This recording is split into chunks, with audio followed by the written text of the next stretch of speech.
انسان کی زندگی مشکلات سے اٹی ہوئی ہے۔ قدم قدم پر رکاوٹوں کے پہاڑ راستہ روکے کھڑے ہیں۔ کمین گاہوں میں انسان کے دشمن اس طاق پر بیٹھے ہیں کہ کوئی موقع ملے تو اس پر جھپٹ پڑے۔ انسان کی جسمانی اور روحانی صلاحیتوں کو فنا کرنے کے لیے دشمن ہر وقت پر تول رہا ہے، اور ایسی صورتحال صرف عام انسانوں کے لیے نہیں بلکہ کائنات میں موجود ہر انسان کو اس صورتحال کا سامنا کرنا پڑ رہا ہے۔ اور صرف عام لوگ ہی نہیں بلکہ اس صورتحال سے بڑے بڑے عظیم لوگ، بڑے بزرگ ہستیاں، یہاں تک کہ انبیاء کرام اور یہاں تک کہ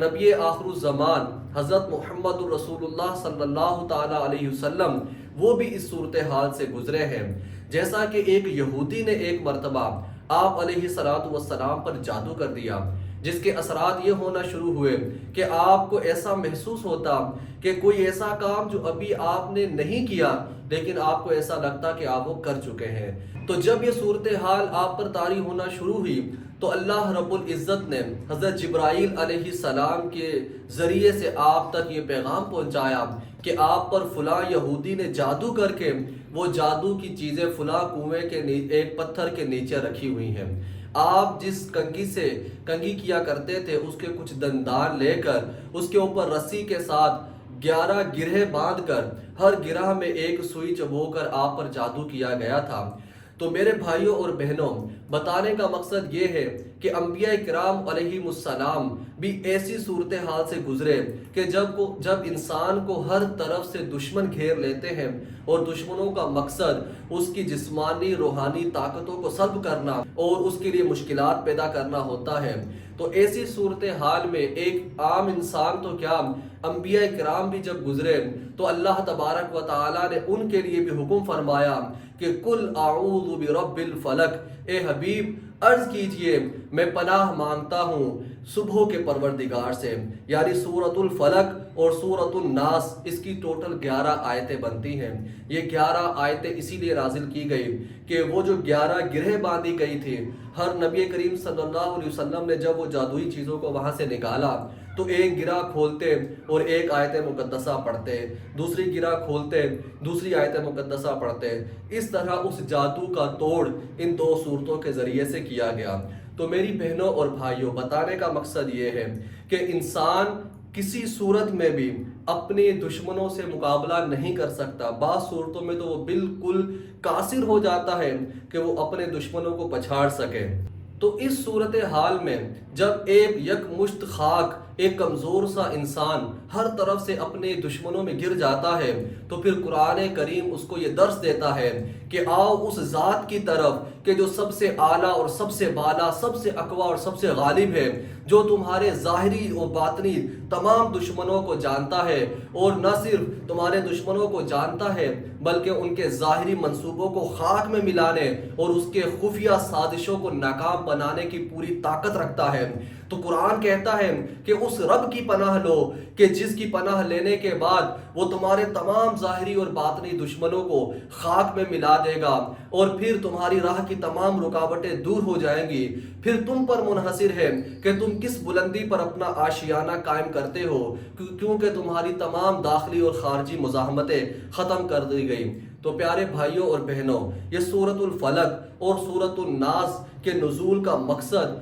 انسان کے تمام دشمنوں سے پناہ طلب کرنا ہے، کیونکہ انسان اپنے ہر دشمن سے خود لڑ نہیں سکتا، خود ان کو پچھاڑ نہیں سکتا۔ وہ ایک عاجز سا انسان ہے، وہ ایک عاجز سی مخلوق ہے، لیکن چاروں طرف اس کی راہ میں رکاوٹیں پیدا کرنے والے دشمن موجود ہیں۔ یہ آج سے نہیں، یہ ہمیشہ سے رہے ہیں۔ یہی وجہ ہے کہ اللہ تبارک و تعالیٰ نے یہ 2 صورتیں نازل کی کہ انسان کبھی بھی خود مقابلے کے لیے میدان میں اترنے کی کوشش کرنے سے پہلے اپنے رب سے پناہ طلب کرے، اور یہ پناہ طلب کرنے کا طریقہ اللہ تعالیٰ نے اپنے آخری نبی حضرت محمد الرسول اللہ صلی اللہ تعالیٰ علیہ وسلم کو سکھایا، اور پھر ان کے ذریعے سے پوری امت کو یہ طریقہ سکھایا۔ کیونکہ دیکھیے، ذہن میں رکھیے کہ ہماری سوچ، ہماری نظر میں تو کوئی ایک انسان ہمارا دشمن ہو سکتا ہے، کوئی رشتہ دار ہمارا دشمن ہو سکتا ہے، کوئی عزیز ہمارا دشمن ہو سکتا ہے، کوئی قریبی ہمارا دشمن ہو سکتا ہے، لیکن اللہ تعالیٰ نے اس صورت میں جن چیزوں کا ذکر کیا ہے اس طرف تو ہمارا کبھی گمان بھی نہیں جاتا۔ اللہ تعالیٰ نے اس صورت میں آیتوں کے اندر تفصیل سے ہمارے دشمنوں کا ذکر کیا کہ ہمیں کن کن چیزوں سے نقصان پہنچ سکتا ہے، کن کن چیزوں سے ہمیں بچنا ہے اور کن کن چیزوں سے ہمیں پناہ طلب کرنی ہے۔ تو چلے دیکھتے ہیں کہ اللہ تعالیٰ ہمیں کس کس چیز سے بچنے کا حکم دے رہا ہے اور کس کس چیز سے اللہ کی پناہ طلب کرنے کا درس دیا جا رہا ہے۔ تو اس سورہ مبارکہ کی سب سے پہلی جو آیت ہے اس کو ہم اس طرح سے پڑھیں گے، قُلْ أَعُوذُ بِرَبِّ الْفَلَقِ۔ اردو میں اس کا ترجمہ ہوگا، اے حبیب عرض کیجئے میں پناہ طلب کرتا ہوں صبح کے پروردگار سے۔ اور انگلش میں اس کا ترجمہ ہوگا، Say I seek refuge in Allah, the Lord of the dawn۔ اس کو تھوڑا سا اس آیت مقدسہ کو ہم سمجھیں گے کہ اس میں جو لفظ اعوذ کہا گیا، تو اعوذ کا مطلب ہوتا ہے کسی کی پناہ لینا، تو اعوذ کا مطلب میں پناہ لیتا ہوں، ٹھیک ہے۔ اسی طرح فلک، لفظ جو فلک استعمال ہوا، اس کے اصل معنی ہے کسی چیز کو چیر کے یا پھاڑ کے اس میں سے باہر نکلنا، اور یہاں پر اس سے مراد صبح ہے، کیونکہ صبح جو ہے وہ رات کی تاریکی کو اور رات کے اندھیروں کو چیر پھاڑ کر اس میں سے صبح طلوع ہوتی ہے۔ اور یہاں صبح سے مراد وہ صبح ہے جس وقت ہم فجر کی نماز پڑھتے ہیں۔ ایک مارننگ ہوتی ہے، ایک ڈون ہوتی ہے۔ مارننگ جو ہے وہ دن کے وقت، یعنی جس وقت سورج طلوع ہو جاتا ہے، اس کے بعد جو صبح ہے اسے مارننگ کہا جاتا ہے، اور جب فجر طلوع ہوتی ہے یعنی نماز فجر کا جو وقت ہوتا ہے، سحری کا جو وقت ہوتا ہے، اس کو ڈون انگلش میں کہا جاتا ہے۔ تو یہاں پر اس وقت سے مراد یعنی صبح کا وقت ہے۔ دوسری آیت مقدسہ میں کہا گیا مِن شَرِّ مَا خَلَقَ، کیسے پڑھیں گے؟ مِن شَرِّ مَا خَلَقَ۔ اب یہاں پر اس کا اردو میں ترجمہ ہوگا،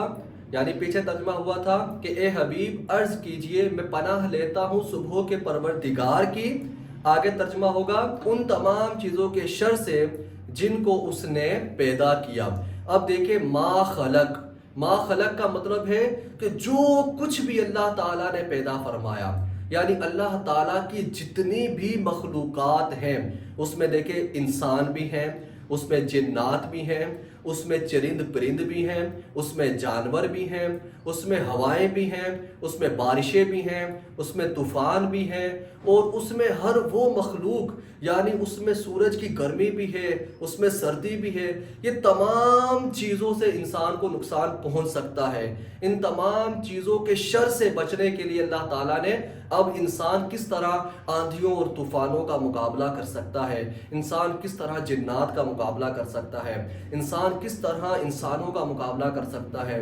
انسان کسی جنگل میں سے گزر رہا ہو، کوئی جانور اس پر حملہ کر دے تو کس طرح ان کا مقابلہ کر سکتا ہے۔ سمندر کے جانور مخلوقات الگ ہیں، فضا و ہواؤں کی مخلوقات الگ ہیں، الغرض اتنی زیادہ مخلوقات ہیں کہ انسان ان کا تصور بھی نہیں کر سکتا، لیکن انسان تو صرف یہ سمجھتا ہے کہ دوسرا انسان ہی اس کا دشمن ہے۔ لیکن اس آیت مقدسہ کی خوبصورتی دیکھیے کہ اللہ تعالیٰ نے انسانوں کو یہ درس دیا کہ تم جب دشمنوں سے پناہ طلب کرو تو یوں کہا کرو کہ مِن شَرِّ مَا خَلَقَ، کہ اللہ تیری جتنی بھی مخلوقات ہیں ان کے شر سے ہم پناہ طلب کرتے ہیں۔ یعنی کہ تم خود تو مقابلہ نہیں کر سکتے، لیکن جب تم رب کریم کی پناہ طلب کر لو گے تو پھر وہ تمہارے تمام دشمنوں کو خاک میں ملانے کی طاقت رکھتا ہے، پھر تمہیں کوئی پرواہ نہیں ہوگی، تم بآسانی اپنی منزل کی طرف رواں داواں ہو جانا۔ تو اس دوسری آیت کا اردو میں ترجمہ ہو چکا، انگلش میں اس کا ترجمہ ہوگا From the evil influence of everything that he has created۔ تیسری آیت مقدسہ کی طرف بڑھتے ہیں۔ تیسری آیت میں فرمایا وَمِن شَرِّ غَاسِقٍ إِذَا وَقَبَ، کیسے پڑھیں گے؟ وَمِن شَرِّ غَاسِقٍ إِذَا وَقَبَ، اردو میں اس کا ترجمہ ہوگا اور اندھیری رات کے شر سے جب اس کی ظلمت چھا جائے۔ پیچھے تمام مخلوقات کے شر سے بچنے کی تلقین کی گئی، اس سے پناہ طلب کرنے کا کہا گیا، اور اب خاص طور پر تاریک رات، اندھیری رات کے شر سے بچنے کی دعا سکھائی جا رہی ہے۔ یہ اس وجہ سے کہ رات کا جب اندھیرا چھانے لگتا ہے، اندھیری رات جب چھانے لگتی ہے تو شیطانی طاقتیں کھل کر کے سامنے آ جاتی ہیں۔ عام طور پر کسی انسان کو نقصان پہنچانے کے لیے، چاہے انسان ہو، جنات ہو یا کوئی بھی مخلوق ہو، وہ رات کے وقت کو چنتی ہے۔ تو اس لیے تمام مخلوقات سے پناہ طلب کرنے کے بعد بالخصوص تاریک رات کے شر سے پناہ طلب کرنے کا کہا گیا، کیونکہ رات کے اندھیروں میں زیادہ گناہوں کی طرف انسان مائل ہوتا ہے، زیادہ گناہوں کی طرف جنات مائل ہوتے ہیں۔ رات کی تاریکی میں گناہ کرنے آسان ہو جاتے ہیں، کسی کو نقصان پہنچانا آسان ہو جاتا ہے، اس لیے رات کی تاریکی سے پناہ طلب کرنے کا کہا گیا۔ اور انگلش میں اس کا ترجمہ اس طرح سے ہوگا from the evil of murky night when its darkness prevails۔ آیت نمبر 4 کو ہم اس طرح سے پڑھیں گا وَمِن شَرِّ النَّفَّاثَاتِ فِي الْعُقَدِ۔ کیسے پڑھیں گے؟ وَمِن شَرِّ النَّفَّاثَاتِ فِي الْعُقَدِ، اور گروہوں میں پھونک مارنے والی جادوگرنیوں کے شر سے۔ یہاں پر اس آیت مقدسہ میں اب مخصوص ان عورتوں کا ذکر کیا جا رہا ہے جو دوسرے انسانوں کو تکلیف پہنچانے کے لیے، نقصان پہنچانے کے لیے، تباہ و برباد کرنے کے لیے ان پر جادو کرتی ہیں۔ ان عورتوں سے پناہ طلب کرنے کا بھی کہا جا رہا ہے، چونکہ نبی کریم صلی اللہ علیہ وسلم پر جس یہودی نے جادو کروایا تھا وہ ایک عورت کے ذریعے سے کروایا گیا تھا، اس لیے خاص طور پر اس میں عورتوں کا ذکر ہے، لیکن اس سے مراد اگر مرد بھی ہوں تو وہ بھی اس آیت مقدسہ میں شامل ہے، یعنی جادو کرنے والیاں ہوں یا جادو کرنے والے ہوں، سب سے پناہ طلب کرنے کا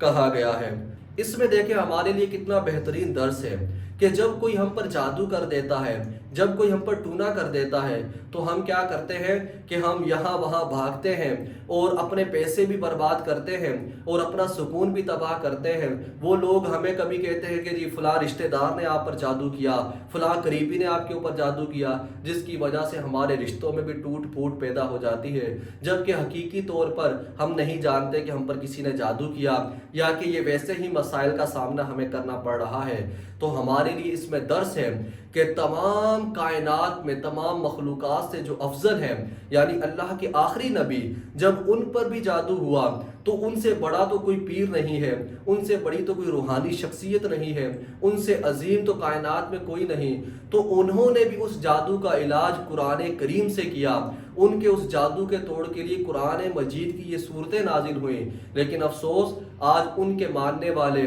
آج ان کے امتی، انہوں نے اس قرآن کو چھوڑ دیا اور در در کی ٹھوکریں کھانے پر مجبور ہو گئے۔ میرے پیارے بھائیوں اور بہنوں، اگر آپ کو ایسا شبہ ہو، کوئی ایسا مسئلہ آپ کے ساتھ چل رہا ہے، تو بس ان دو سورتوں کی یعنی سورۃ الفلق اور سورۃ الناس کی تلاوت کو اپنا وظیفہ بنا لیں، انشاءاللہ تمام جادو ٹونے آپ سے دور ہو جائیں گے۔ تو اس آیت مقدسہ کے بعد اب آگے بڑھتے ہیں، ہماری آخری آیت ہے وَمِن شَرِّ حَاسِدٍ إِذَا حَسَدَ۔ کیسے پڑھیں گے؟ وَمِن شَرِّ حَاسِدٍ إِذَا حَسَدَ۔ اردو میں اس کا ترجمہ ہوگا اور ہر حسد کرنے والے کے شر سے جب وہ حسد کرے، یعنی یہ ہمارا چوتھا دشمن اس سورہ مبارکہ میں بیان کیا گیا، وہ کون ہے؟ حاسدین ہے۔ حسد کرنے والے لوگ ہمارے دشمن ہیں، وہ ہماری نعمتوں سے، ہمارے مال و دولت سے، ہماری صحت و تندرستی سے، ہمارے علم و حکمت سے، ہماری خوبصورتی سے، ہماری اولاد سے، ہمارے گھر بار سے، ہر چیز سے وہ حسد کرتے ہیں۔ اور حسد کرنے والے کی تمنا کیا ہوتی ہے کہ یہ ساری نعمتیں اس سے چھن کر مجھے مل جائیں، اور اگر مجھے ملنا ممکن نہیں تو کم از کم اس سے چھن جائیں۔ تو وہ صرف یہ حسد ہی نہیں کرتا، وہ صرف یہ سوچتا ہی نہیں، بلکہ وہ اپنی اس جلن کو مٹانے کے لیے، آپ کی تباہی اور بربادی کے لیے جو کچھ کر سکتا ہے وہ کرنے کی کوشش کرتا ہے۔ تو اس لیے اللہ تعالیٰ نے چوتھے نمبر پر حاسدین سے پناہ طلب کرنے کا درس دیا کہ ان کا مقابلہ ہم نہیں کر سکتے۔ حسد دل کی ایک بیماری کا نام ہے جو ظاہری طور پر نظر نہیں آتی، اور سامنے والے دشمن کے دل میں یہ تمنا ہوتی ہے کہ یہ تباہ و برباد ہو جائے۔ اس لیے ایسے تمام چھپے ہوئے دشمن جن کو ہم نہیں جانتے، ان کے شر سے بچنے کے لیے ہمیں سکھایا گیا کہ ہم اللہ کی پناہ طلب کریں۔ تو یہ آخری آیت مقدسہ میں ہمیں حاسدین کے حسد سے، ان کے شر سے بچنے کی دعا سکھائی جا رہی ہے، اور انگلش میں اس کا ترجمہ ہوگا from the mischief of every envious person when he envies۔ میری بہنوں اور بھائیوں، یہ تھی سورۃ الناس۔ اگر میں مختصر خلاصے میں اپنے 4 دشمن بیان کروں تو سب سے پہلا جو ہمارا دشمن ہے، جو ہم نے اللہ سے پناہ طلب کرنی ہے، تمام مخلوقات کے شر سے۔ دوسرے نمبر پر جو ہم نے پناہ طلب کرنی ہے وہ تاریک راتوں سے، یعنی اندھیری راتوں کے شر سے، رات کے اندھیروں میں جو شر ہوتا ہے اس سے پناہ طلب کرنی ہے۔ تیسرے نمبر پر جادو کرنے والوں کے شر سے پناہ طلب کرنی ہے، اور چوتھے نمبر پر حسد کرنے والوں کے حسد سے پناہ طلب کرنی ہے۔ اس میں ایک اور چیز واضح کرتا چلا جاؤں، کیونکہ آگے جو سورۃ الناس آنے والی ہے اس کا اس کے ساتھ بڑا گہرا تعلق ہے۔